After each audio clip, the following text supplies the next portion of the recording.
Assalamualaikum yang berbahagia Ustadz Abdul Somad. Waalaikumsalam warahmatullahi wabarakatuh. Apabila seorang itu bertaubat dari segala dosanya, akan terhapus dosanya dari buku catatan amal. Betul. Dia tuliskan pula ayatnya. Wa tara kulla ummatin jasiyah.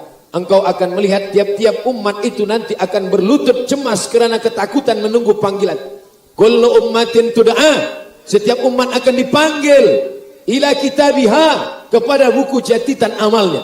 Al-yauma, hari ini kata Allah, tujzauna ma kuntum ta'malun. Kamu akan dibalas dengan amal kamu. Hai fulan, ini buku amal.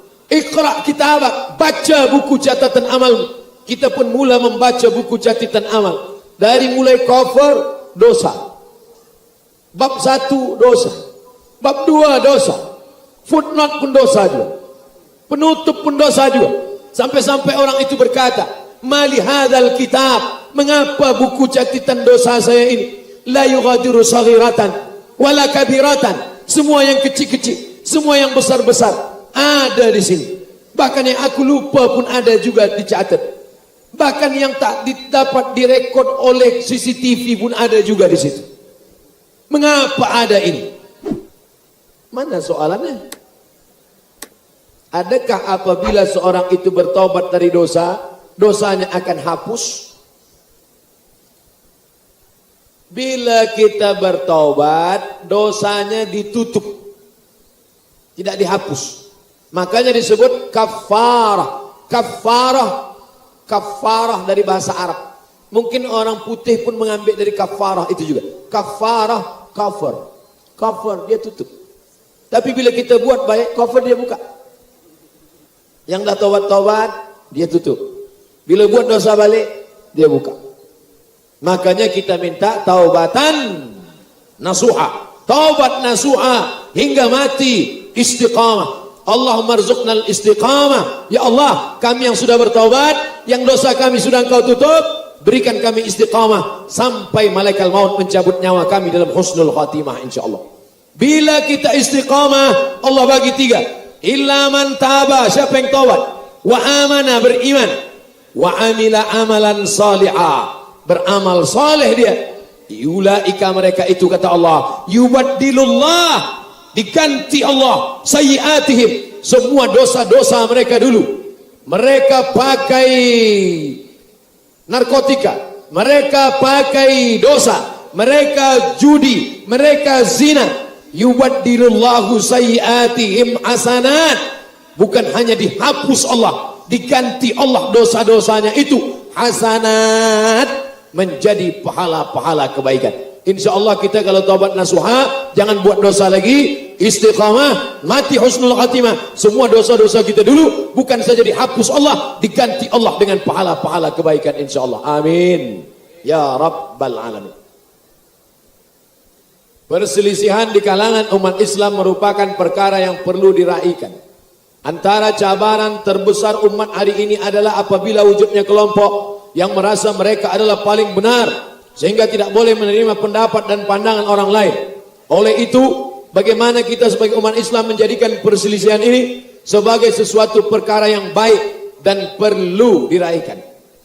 Saya belajar di Maghribi, program Master di Darul Hadis Maghribi. Saya pun pergi ke pasar, hendak membeli ikan. Belanja, beli ikan, beli sayur, pergi ke pasar. Terdengar suara azan zuhur. Allahu Akbar, Allahu Akbar. Saya pun pergi ke surau di pasar, ambil air wudhu. Saya ambil air, saya basahi rambut saya sikit aja. Ambil air, basah sikit. Datanglah seorang Maghribi dari sebelah saya, menunjuk saya dan berkata, wudhu kamu tidak sah. La yasih. Wudhu tidak sah. Saya tak lawan dia. Bukan kerana saya alim, tapi karena badan dia besar. La yasih. Wudhu tak sah. Saya diam saja. Saya tetap wudhu. Tak lama setelah itu datang seorang yang nampaknya seperti pelajar penuntut ilmu. Nampaknya dia alim. Yang tadi mengatakan saya tak sah itu nampaknya macam orang biasa. Yang alim ini berkata, dia jelaskan, hadza talib min janub syarq Asia. Ini pelajar ini dari Asia Tenggara. Dia tak tahu ini dari Indonesia atau Malaysia, sebab dia tengok-tengok macam agak-agak dari Thailand sikit. Ini pelajar ini dari janub syarq Asia. Ini dari Asia Tenggara. Mereka ini bermazhab Syafi'i. Kita orang Maghribi bila berwuduk pakai mazhab Maliki. Mazhab Maliki itu macam mana? Basahkan semua tangan. Selepas tangan semua basah, dia sapu kepala dari muka, dari hadapan sampai ke belakang, sapu lagi ke hadapan sampai ke telinga. Kita Maghribi macam itu Maliki. Sedangkan orang Asia Tenggara ni dia mazhab dia Syafi'i, dia sikit saja sah. Lepas itu orang yang mengatakan saya wuduk tak sah tadi pun mengangguk-angguk. Apa maknanya? Kita akan berkelahi kalau tak tahu. Baca satu buku kita salahkan orang. Baca dua buku kita mulai agak salahkan orang sikit. Baca banyak buku kita sudah tahu, oh dia mazhab lain. Selama masih Ahlus Sunnah wal Jamaah. Tapi kalau tak Ahlus Sunnah wal Jamaah, Ustaz Somad, ya, itu ada jiran saya minum khamar, tak apa-apa. Ada juga mazhab yang membolehkan. Oh tak ada. Tentang masalah khamar ini tak ada ikhtilaf. Ada perkara-perkara yang ikhtilaf, tapi ada perkara yang tak ikhtilaf. Bila kita ingin mengecilkan perkara khilaf ini, kita mesti banyak baca fiqh perbandingan mazhab. Kata orang Melayu, kalau anda mencincang sampai ke landasan, kalau memotong, potonglah sampai ke landasan. Jangan potong-potong tanggung. Malam ini dari maghrib ke isya kita akan bahaskan masalah menyentuh lelaki dan perempuan yang tak mahram, batal apa tak batal. Menurut Syafi'i batal. Menurut Maliki bersentuh saja tak ada nafsu tak batal. Menurut Hanafi bersentuh pun kalau ada nafsu tak batal. Karena makna aula mastumun nisa, maaf, bila dia jima baru batal. Sebutkan dalil-dalilnya, sebutkan mazhab-mazhabnya. Tapi saya yang berpegang pada mazhab Syafi'i tetap mengamalkan mazhab Syafi'i.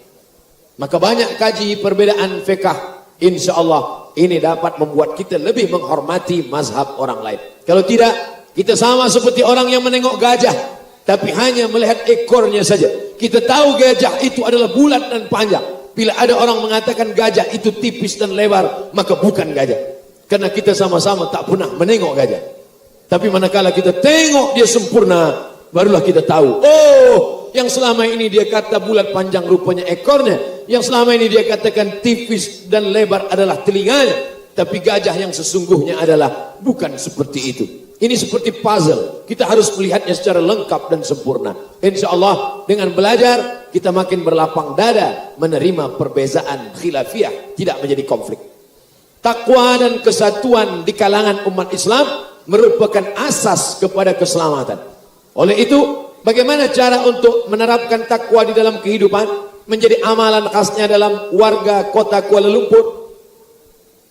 Ya ayyuhallazina amanu taqullah. Hai orang-orang yang beriman, takwalah kepada Allah. Tapi ayatnya belum titik. Ayatnya masih setengah. Ya ayyuhallazina amanu. Hai orang beriman, ittaqullah. Takutlah kepada Allah. Apa terusan ayat ini? Apa kelanjutan ayat ini? Ya ayyuhallazina amanu taqullah wa kunu ma'as sadiqin. Hendaklah kamu bersama dengan orang yang benar. InsyaAllah semua yang hadir malam ini sudah bertakwa, insyaAllah. Amin. Tapi ingat, kita baru 50%. Kalau ingin mempertahankan takwa, baca ujung ayat ini. Wa kunu ma'as sadiqin. Hendaklah bersama dengan orang-orang yang benar.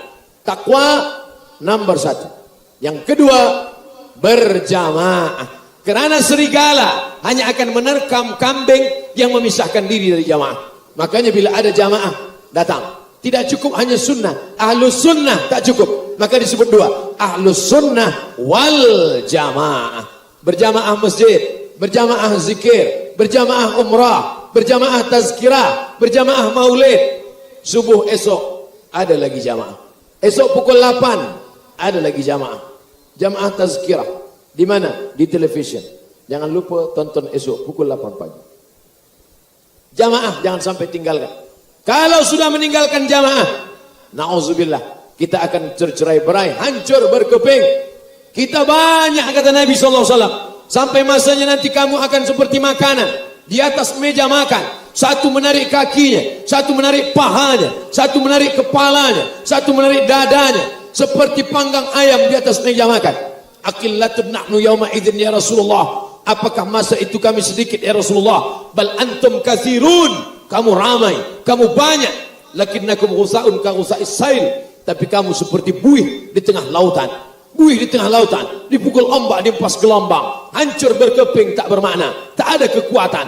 Kenapa? Karena tidak berjamaah. Maka jamaah kita ini kita kuatkan lagi esok. Malam ini di stadium sepak bola ramai, tapi insya Allah esok subuh lebih ramai lagi. Betul?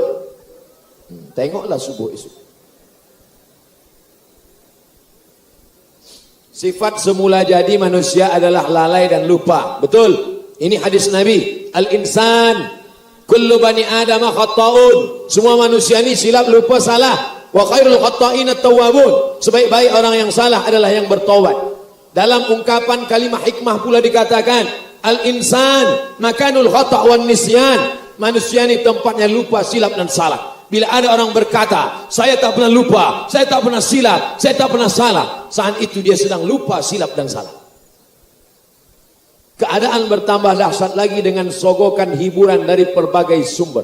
Bagaimana patut kita lakukan untuk mengelakkan kelalaian, kealpaan akibat daripada meluasnya godaan hiburan? Godaan hiburan sudah ada sejak zaman Nabi. Hiburan ini bukan cuma ada zaman sekarang. Zaman Nabi lebih dahsyat lagi hiburan. Bagaimana dulu zaman Nabi SAW? Maaf beribu maaf, beribu maaf.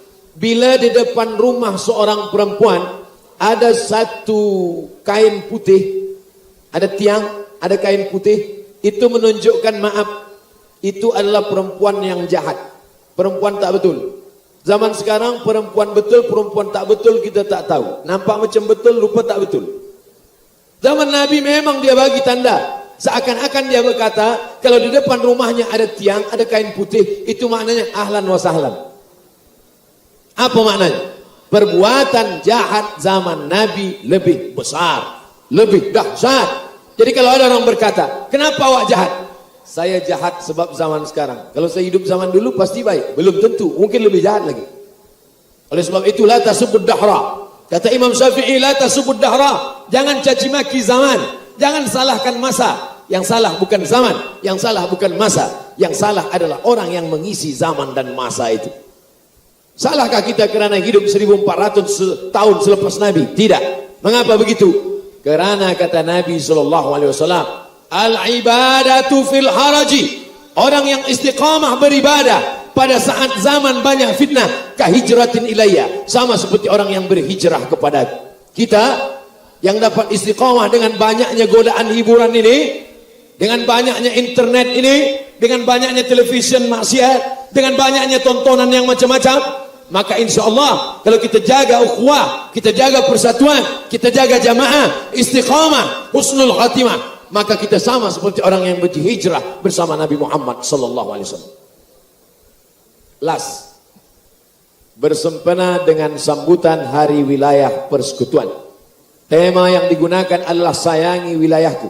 Bagaimana kita sebagai warga kota Kuala Lumpur perlu menjadi warga yang menyayangi dan menjaga bandaraya ini untuk mencapai kesejahteraan bagi seluruh warga kota. Man qata'a sidratan, siapa yang memotong sebatang pokok kayu, sawwaballahu ra'sahu finnar, Allah sungkurkan kepalanya dalam api neraka. Alhamdulillah, bandaraya kota besar Kuala Lumpur, pokok-pokok kayu tetap terjaga. First time saya datang pertama kali di Kuala Lumpur, yang saya heran adalah masih banyak pokok-pokok kayu. Artinya apa? Ini kita jaga. Ada keseimbangan. Mata kita selesa melihat yang hijau-hijau. Mata suka melihat yang hijau. Yang pertama, jaga keindahan kota. Yang kedua, at-tahuru satrul iman. Kesucian bagian dari setengah iman. Suci, bersih, tak ada sampah. Sebagaimana kita tadi datang, ini stadium bersih, maka pulang ini nanti juga kita akan bawa sekecil apapun. Kita mesti jaga, kita tunjukkan. Saya tak ingin esok pagi keluar gambar di internet, stadium kotor, banyak sampah sebab ada Ustaz Abdul Somad datang. Na'udzubillah. Kita jaga yang hijau-hijau cantik. Kita jaga at-tahuru syatrul iman. Adapun orang yang menulis di dinding an-nazafatu minal iman, kebersihan sebagian dari iman, bukan hadis Nabi, kata-kata hikmah, baik, bagus, tapi jangan katakan itu sabda Nabi. Yang sabda Nabi adalah at-tahuru syatrul iman. 3, la yabulanna ahadukum fil juhri. Jangan, jangan kamu kencing di lubang tanah, sebab di lubang tanah itu ada rumah semut. Dalam lubang tanah itu masakinul jin, tempat jin. Apa maknanya?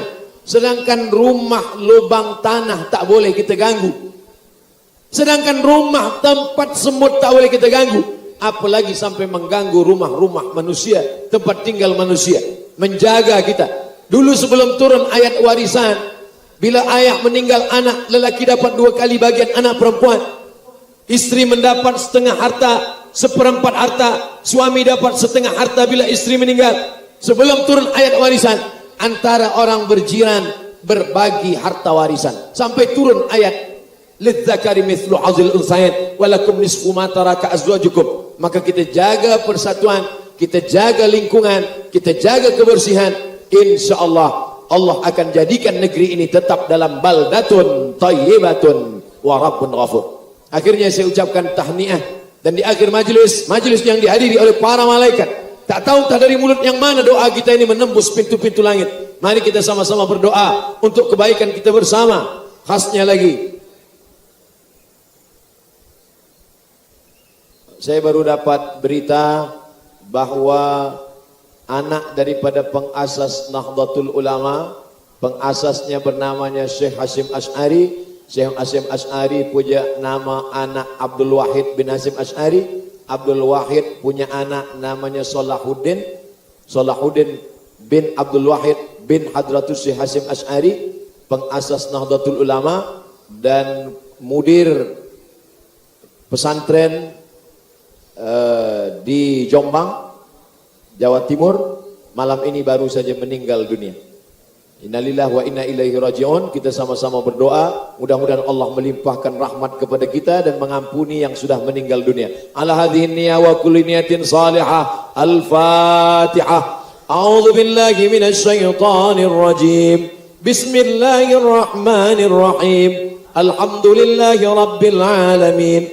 Ar-Rahmanir Rahim. Malik yaumiddin. Iyyaka na'budu wa iyyaka nasta'in. Ihdinas siratal mustaqim. صراط الذين أنعمت عليهم غير المغضوب عليهم ولا الضالين آمين اللهم إننا نتوسل إليك بسر الفاتحة. Kami mohon kepada Engkau dengan kemuliaan surah Al-Fatihah, ya Allah, antaj'al hadhil madinata madinatan azimah. Jadikan kota Kuala Lumpur ini kota yang mulia dengan kemuliaan Al-Quran dan sunnah Rasulullah sallallahu alaihi wasallam. Allahumma ja'al hadzal balada baladan amina mutma'inna ya'tihi rizquhu min kulli makan. Jadikan bandaraya Kuala Lumpur negeri yang aman, damai, terbuka pintu rezeki dari segala penjuru, ya Allah. Allahumma dafa'anna al-ghala wal waba wal fahsya wal riba wal zina wal munkar. Jauhkan dari segala malapetaka, bencana, perbuatan riba, zina, perbuatan keji dan munkar. Allahumma in kana rizquna fis sama' fa'anzilhu. Kalau rezeki kami masih tergantung di langit, turunkan ke negeri kami, ya Allah. Wa in kana fil ardi fa'akhrijhu. Kalau masih tertanam di dalam tanah, keluarkan, naikkan ke negeri kami, ya Allah. Wa in kana ba'idan faqarribhu. Kalau masih jauh, dekatkan ke negeri kami, ya Allah. Allahumma waffiq ulata umurina. Pemimpin-pemimpin kami, condongkan hati mereka untuk menolong agamamu dengan kekuasaan yang Kau berikan di tangan mereka, ya Allah. Allahumma ja'alhum umana'uka. Jadikan mereka orang-orang yang amanah, ya Rabbal alamin. La tada' lana dzamban illa ghafartah. Segala dosa-dosa kami ampunkanlah. Wala aiban illa satarta. Segala aib cacat kami tutupilah. Wala maridan illa syafaita. Saudara kami, jamaah kami yang sakit, maka berikanlah kesehatan, kesembuhan, ya Allah. Wala maitan illa rahimta. Yang sudah meninggal dunia, berikanlah rahmat dan kasih sayangmu, ya Allah. Allahumma ja'al quburahum radatan min riyadil jinan. Jadikan kubur mereka salah satu dari taman-taman surgamu, ya Allah. La taj'al quburahum hufratan min hufarin niran. Jangan jadikan kubur mereka salah satu dari lubang neraka-Mu, ya Allah. Allahumma a'inna, tolong kami, ala dzikrika, supaya hati kami ini selalu berzikir mengingatmu, wa syukrika, bersyukur kepadamu, wa husni ibadati, selalu beribadah dengan ibadah yang baik padamu ya Allah. Allahumma anzilir rahmata, wassalamata, wal barakata ala hadhil jamaah, turunkan keselamatan, kerahmatan, keberkahan kepada seluruh jamaah yang hadir malam ini ya Allah. Allahumma ja'al abna'ana wa banatina min huffazil Qur'an wal hafizat, jadikan anak-anak kami menjadi para penghafaz Al-Quran. Minal mujahidina fi sabilik, mereka akan menolong agamamu, bi amwalihim wa anfusihim, dengan harta dan nyawa mereka. Rabbana ighfir lana dzunubana, ampunkan dosa kami, wali abaina, ayah kami, wali ummahatina, ibunda kami, wali azwajina, pasangan hidup kami, wali dzurriyyatina, anak cucu keturunan kami, wali zu'amaina, pemimpin-pemimpin kami yang soleh-soleh, wali man hadarana, semua yang hadir malam ini, wali man ghaba anna, yang tak dapat hadir karena uzur syar'i, wali ikhwanina alladzina sabaquna bil iman, saudara-saudara kami yang sudah mendahului kami dengan iman. Allahumma khtim lana bi husnil khatimah wa la takhtim alaina bi su'il khatimah. Allahumma ja'al akhir kalamina inna intihai ajalina, jadikan akhir kalam kami ketika ajal kami sampai, saat malaikat maut mencabut nyawa kami, yang terakhir keluar dari mulut kami adalah kalimah la ilaha illallah Muhammadur Rasulullah sallallahu alaihi wasallam. Rabbana atina fid dunya hasanah wa fil akhirati hasanah wa qina adzaban nar. Wa sallallahu ala sayyidina wa maulana Muhammad wa ala alihi wa sahbihi wa sallam. Walhamdulillahi rabbil alamin. Taqabbalallahu minkum minna wa minkum taqabbal ya karim.